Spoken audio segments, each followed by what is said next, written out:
दोस्तों क्या हाल है, कैसे हैं। मैं हूं डॉक्टर ज़हूरुल इस्लाम शाहिद और आप देख रहे हैं मेरा चैनल होम्योपैथी एंड हेल्थ। प्यारे दोस्तों, आज की वीडियो में मैं आपके साथ होम्योपैथिक मेडिसिन कार्बोनियम सल्फोरेटम के यूजेस एंड बेनिफिट्स शेयर करूंगा। चलें शुरू करते हैं। प्यारे दोस्तों, कार्बोनियम सल्फ में सल्फ़र और कार्बन के अनासर मौजूद होते हैं, लिहाजा ये भी इंसानी निज़ाम पर एक बहुत गहरा असर करने वाली दवा है। इसका दायरा बहुत वसी है और बहुत गहरी बीमारियों में काम आती है। कार्बोनियम सल्फ की अलामतें रखने वाला मरीज़ कार्बोवेज के मरीज़ की तरह खुली और ताज़ा हवा पसंद करता है। अगरचे इसका जिस्म ठंडा होता है, लेकिन खिड़की बंद करना बर्दाश्त नहीं करता क्योंकि इसे ऑक्सीजन की कमी महसूस होती है। कार्बोनियम सल्फ में सल्फर मौजूद होती है जिसका मिजाज इसके बरअक्स है। इसके बावजूद मरीज खिड़कियां खुली रखना चाहता है, लेकिन हवा के झोंके बराह रास्त बर्दाश्त नहीं कर सकता। बाज़ और दवाओं की तरह इसमें भी सीढ़ियां चढ़ते हुए सीने पर बोझ महसूस होता है और कमज़ोरी लाहक हो जाती है। अगर यह बोझ सीने की दरमियानी हड्डी पर महसूस हो तो यह अनजाना की इब्तदाई अलामत भी हो सकती है। इसलिए इसे नज़रअंदाज नहीं करना चाहिए, बल्कि किसी क्लिनिक से मुआयना करवा लेना चाहिए। सीने पर कुछ बोझ महसूस हो तो ज़रूरी नहीं है कि यह दिल की तकलीफ़ हो।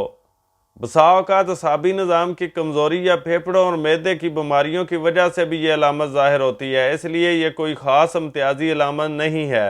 कार्बोनियम सल्फ के मरीज़ की तकलीफ़ें नहाने से बढ़ जाती हैं, जो सल्फ़र के उनसर की मौजूदगी से होता है, जिसके मजाज में नहाने से नफरत पाई जाती है। यहाँ भी एक बारीक फ़र्क मद्देनज़र रखना चाहिए कि सल्फ़र के मरीज़ की तकलीफ़ें नहाने से बढ़ती नहीं, बल्कि वो नहाने से घबराता है, जबकि कार्बोनियम सल्फ में नहाने से वाक़यातन बीमारी में इजाफा हो जाता है। दोनों के असरात अलग अलग तरीक़ पर ज़ाहिर होते हैं। कई होम्योपैथिक मुआलिजीन ने अपने तजर्बे की बिना पर लिखा है कि कार्बोनियम सल्फ चेहरे पर ज़ाहिर होने वाली ख़तरनाक मर्ज़ ल्यूपस की बेहतरीन दवा है और इससे मुकम्मल शिफा हो जाती है। होम्योपैथिक मुआलिजीन को इस पर मज़ीद तजर्बा करना चाहिए। मैंने इस सिलसिला में काफ़ी मुताला किया है, लेकिन ल्यूपस के बारे में कोई इम्तियाजी अलामत ऐसी नहीं मिली जो इसे दूसरी अलामात से अलग कर दे। कैंसर को बढ़ने से रोकने के लिए भी कार्बोनियम सल्फ बहुत मुफीद पाई गई है। कार्बन और सल्फर से मिलकर ऐसी दवा बनती है जो सारे इंसानी जिस्म पर बहुत गहरा असर डालती है।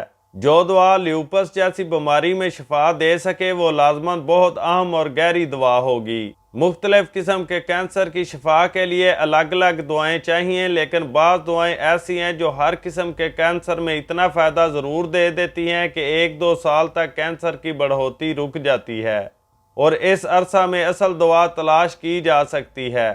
कार्बोनियम सल्फ, आर्सेनिक आयोडाइड और ग्रेफाइटस 3 चोटी की दवाएं हैं जो कैंसर में मुफीद हैं। जिल्द के कैंसर में पायरोजीनम और सोरानम भी मुफीद हैं। इनमें फ़र्क करना मुश्किल नहीं है क्योंकि इनके मरीज़ों की अपनी अपनी शख्सियत और मिजाज होते हैं। जहां मरीज़ के बारे में ज़्यादा मालूमात हासिल ना हो सके, वहां आर्सेनिक आयोडाइड से इलाज शुरू करना चाहिए, जो अंतड़ियों के कैंसर में भी बहुत मुफीद है। कार्बोनियम सल्फ जोड़ों के दर्द से भी तल्लुक़ रखती है, खुसूसन अगर ये तकलीफ़ पुरानी हो जाए तो कार्बोनियम सल्फ रफ्ता रफ्ता शिफा दे देती है। बाजुओं और टांगों में तशन्नुज और दर्द होता है जो लहरों की सूरत में हरकत करता है, बार बार ऊद कर आता है और देर तक जारी रहता है। बाजू और हाथ सुन्न हो जाते हैं, असाब में सूजन भी नुमायाँ होती है। कार्बोनियम सल्फ के दोनों अनासर कार्बन और सल्फ़र एक दूसरे से मुतज़ाद अलामात रखते हैं। सल्फ़र गर्म और कार्बन बहुत ठंडी दवा है। इसमें बरूनी तौर पर हमेशा सर्दी का एहसास होता है और जिस्म ठंडा रहता है, लेकिन अंदरूनी तौर पर बाज़ जगहों में जलन होती है। सल्फ़र में मुसलसल गर्मी पाई जाती है जो जिस्म का जुज़्व बन जाती है। हाथ पाँव और सर की चोटी जलते हैं। पल्स्टीला में भी गर्मी का एहसास होता है, लेकिन फ़र्क यह है कि पल्स्टीला में प्यास नहीं होती और सल्फ़र प्यास वाली दवा है। कार्बोनियम सल्फ का मरीज़ सर्दी बर्दाश्त नहीं करता, पाँव ज़रा भी ठंडे हो जाएं तो फ़ौरन बीमार पड़ जाता है। अगर किसी का मजाज कार्बोनियम सल्फ का हो तो इसे अपने पाँव गर्म रखने चाहिए।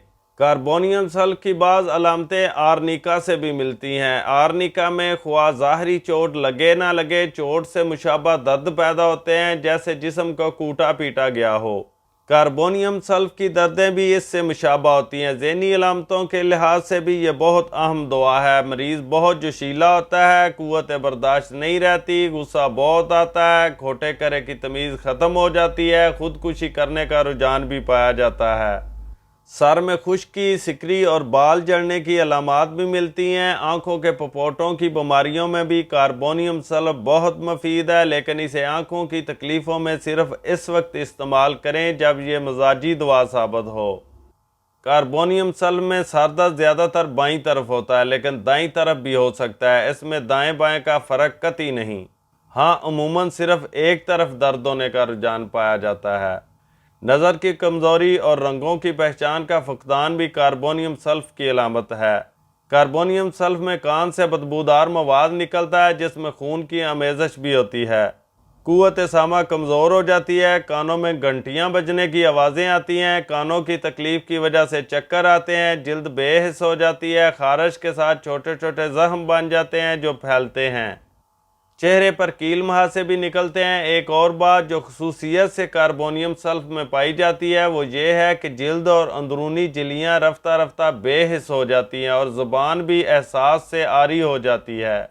منہ کے اندرونی حصے خصوصاً زبان کا بے حس ہونا اس دعا کا نمایاں حصہ ہے۔ وہ اعصابی ریشے جو جلد یا اندرونی جھلیوں کے قریب ہوں، ان کا فالج کاربونیم سلف سے تعلق رکھتا ہے، اسے یاد رکھنا چاہیے۔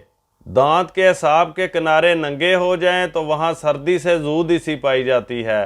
ٹھنڈی ہوا سے دانت اور چہرے کی تکلیفیں بڑھ جاتی ہیں، اور صرف دانت کے اعصاب ہی نہیں، سارے چہرے کے اعصاب زودس ہو جاتے ہیں۔ کاربونیم سلف میں غدودوں کی عمومی سختی بھی پائی جاتی ہے۔